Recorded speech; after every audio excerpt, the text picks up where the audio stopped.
Assalamualaikum warahmatullahi wabarakatuh. Perkenalkan, nama saya Siva Nadia dengan NIM 22117030. Saya dari Universitas Trilogi. Di sini saya akan melaksanakan ujian tengah semester yang membahas tentang mata kuliah pengembangan kurikulum yang berjudul Prinsip-prinsip pengembangan kurikulum. Dosen pengampu saya, Bu Febrianti Yuli Satriani. Prinsip pengembangan kurikulum yang pertama adalah berpusat pada potensi, perkembangan, kebutuhan, dan kepentingan peserta didik dan lingkungannya. Peserta didik memiliki posisi sentral untuk mengembangkan kepotensiannya agar menjadi manusia yang beriman dan bertakwa kepada Tuhan Yang Maha Esa, berakhlak mulia, sehat, berilmu, cakap, kreatif, mandiri, dan menjadi warga negara yang demokratis serta bertanggung jawab, disesuaikan dengan potensi perkembangan, kebutuhan, dan kepentingan peserta didik serta tuntunan lingkungannya. Kemudian yang kedua ada beragam dan terpadu. Memperhatikan keragaman, karakteristik peserta didik, kondisi daerah, dan jenjang serta jenis pendidikan, tanpa membedakan agama, suku, budaya, dan adat istiadat, serta status sosial ekonomi dan gender. Kurikulum meliputi substansi, komponen, muatan wajib kurikulum, muatan lokal, dan pengembangan diri secara terpadu, serta disusun dalam keterkaitan dan keseimbangan yang bermakna dan tepat antara substansinya. Kemudian prinsip yang ketiga adalah tanggap terhadap perkembangan ilmu, pengetahuan, teknologi, dan seni. Atas dasar kesadaran bahwa iptek berkembang secara dinamis, dan oleh karena itu, semangat dan isi kurikulum mendorong peserta didik untuk mengikuti dan memanfaatkan secara tepat perkembangan iptek. Nah, ini ketika dalam proses pengembangan kurikulum, kita harus paham bahwa yang namanya ilmu pengetahuan dan teknologi itu, setiap seni itu berkembang secara dinamis.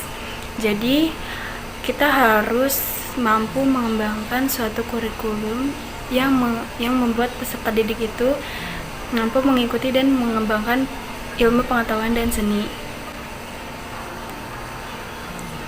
Bukan hanya pada teknologi atau pengetahuan yang guru kuasai, tapi lebih kepada ilmu pengetahuan, teknologi, dan seni yang berkembang pada saat itu, sehingga siswa mampu mengembangkan dan menguasai ilmu yang dia dapat.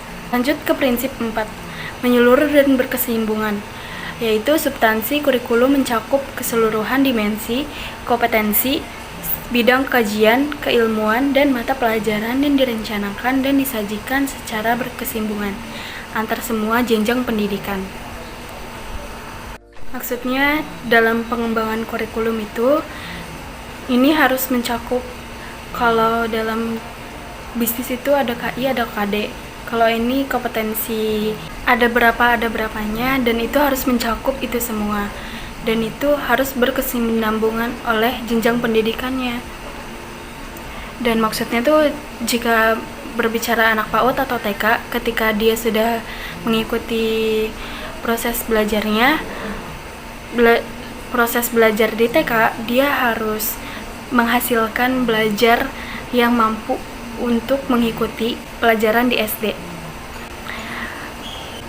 Dan untuk melakukan, dia harus hasil belajar itu mampu membuat dia mengikuti perkembangan untuk mengikuti pelajaran yang ada di SD. Kemudian untuk membahas bidang satu atau bidang lain, yaitu harus keterkait atau berkesinambungan. Lanjut ke prinsip kelima, yaitu ada relevan dan kebutuhan kehidupan, yaitu melibatkan pemangku kepentingan stakeholders untuk menjamin relevansi pendidikan dengan kebutuhan kehidupan, termasuk di dalamnya kehidupan kemasyarakatan, dunia usaha, dan dunia kerja. Oleh karena itu, pengembangan keterampilan pribadi, keterampilan berpikir, keterampilan sosial, keterampilan akademik, dan keterampilan voknasional merupakan keniscayaan. Nah, untuk prinsip yang selanjutnya adalah belajar sepanjang hayat. Kurikulum diarahkan kepada proses pengembangan, pembudayaan, dan perbedaannya. Peserta didik yang berlangsung sepanjang hayat, kurikulum mencerminkan keterkaitan antara unsur-unsur pendidikan, formal, non-formal, dan informal, dengan memperhatikan kondisi dan tuntunan lingkungan yang selalu berkembang serta arah pengembangan manusia selanjutnya. Pengembangan manusia seutuhnya. Maksud dari sini tuh belajar yang sukses atau belajar yang ingin sukses, yaitu mampu untuk memotivasi orang lain untuk selalu belajar. Oke, sekian pembahasan tentang prinsip-prinsip kurikulum menurut saya. Terima kasih semuanya. Assalamualaikum warahmatullahi wabarakatuh.